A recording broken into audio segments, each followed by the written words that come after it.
Hi, this is Nina Amir, Inspiration to Creation Coach, best-selling author of the Author Training Manual and How to Blog a Book.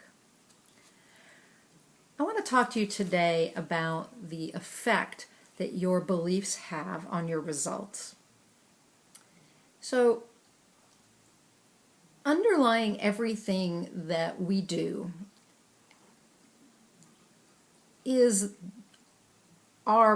this belief system we all have, or we each have. We make decisions actually about what we believe based on our experiences and what we learn and what our parents tell us and all kinds of things. So we take in information, and as we take in information, we process it. And the information comes, as I said, from all over the place, from our experiences, from our teachers, from all sorts of places.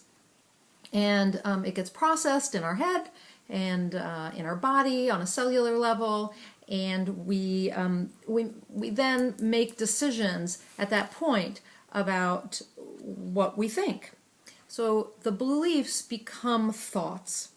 They become thoughts about whether something's good or bad or neutral, and these then affect other decisions we make. Those decisions then affect our results because they affect the actions we take. So the progress of this, or the progression, really is beliefs and thoughts, and then decisions we make and actions we take and results that we achieve. So if we put this to, if we look at an example of how this would work for an aspiring author, let's take the example of someone who really would love to be traditionally published, but they, early on in their career, had a teacher who told them that they didn't write well. And so they've been carrying around that memory and that feeling of what it was like when the teacher said to them, you really don't write very well. And so, and maybe the response was, but I really want to be a writer. And the teacher said, well, I think maybe you should find some other career option because writing wouldn't be the best one for you. And so they went off and they found a different career, but inside they still wanted to be a writer. And so now as an adult, they're choosing to write a book. And they'd like to be traditionally published, but they have this belief about themselves based on what they were told by their teacher that they're not a good writer. Or not a good enough writer. And they've taken that belief and created a limiting thought, another belief, a limiting belief that they also are not good enough to be traditionally published. And so as they've written their book and they've tried to make some decisions about how to progress as an aspiring author, they make a decision that because they're not that good a writer, they shouldn't even try to approach a literary agent or a publisher of any size, even a small publisher where they wouldn't even need a literary agent first. So this is a decision they make based on their beliefs, based on their limiting beliefs, their limiting thoughts about themselves. They decide they have to self-publish because that's the only route for them, because they're not a good enough writer. So the actions they then take based on that decision are to self-publish, and they finish their manuscript, they get it edited, they get it designed, they produce a print-on-demand book and maybe even an ebook, and they go through the motions of getting it out there, right? And so they get it out, they do all the things they're supposed to do, and the result is that they have a book that's on the market. Now, because they have this belief that they're not a good enough writer, it affects everything. It affects their ability to even promote the book well. They may go through all the motions of promoting the book and marketing it and doing the social networking and everything you're supposed to do to create a successful book. But underlying their actions is still this limiting thought that they don't write well enough. And so if they don't write well enough, it just makes sense that people wouldn't buy the book.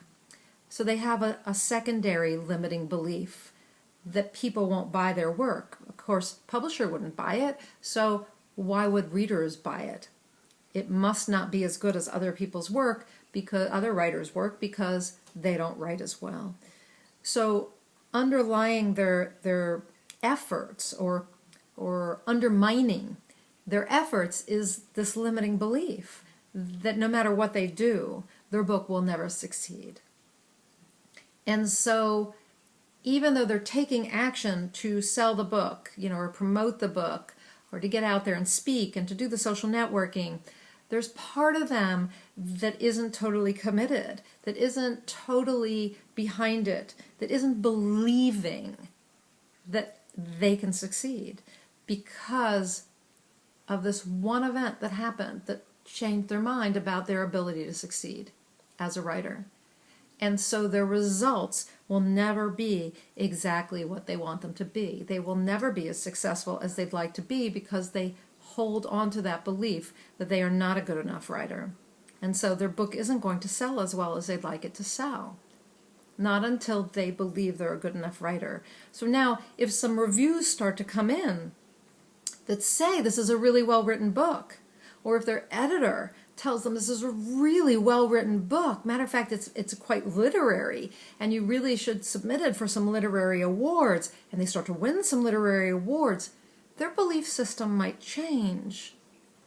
And their results might change because they might make some new decisions based on their new beliefs about themselves and about their work.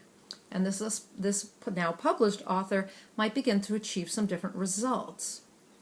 In fact, their book might sell so well that they decide after a period of time to approach a traditional publisher, maybe with their next book, or even with this one, and ask if a traditional publisher would want to publish it. And they may achieve that goal. So you can see how it really is important for us to look at our belief system about ourselves and about our work, and for us to begin working with that, to see what our limiting beliefs are, what our limiting thoughts are, and how they are creating roadblocks for us between where we are now and where we want to go, which is successful authorship. And to work through them and to clear those limiting beliefs and those limiting thoughts so that we can make new decisions. We can make the decisions that are the ones we really want to make, that we need to make to get to the place we want to go, which is successful authorship, whether it's traditionally published or independently. And we then can take the actions that we need to take. We can take the correct actions that will get us where we want to go, and then we'll get the results we want to get. Now, I can tell you that this isn't such easy work. It's work that requires diligence, and it requires introspection, and sometimes you have to do it with a coach. You have to really work at it to uncover what is stopping you. And I know this for myself. It isn't like I don't sometimes struggle with negative thoughts or limiting thoughts, limiting beliefs that still hold me back. I do. And sometimes I have to go and get help as well from a coach.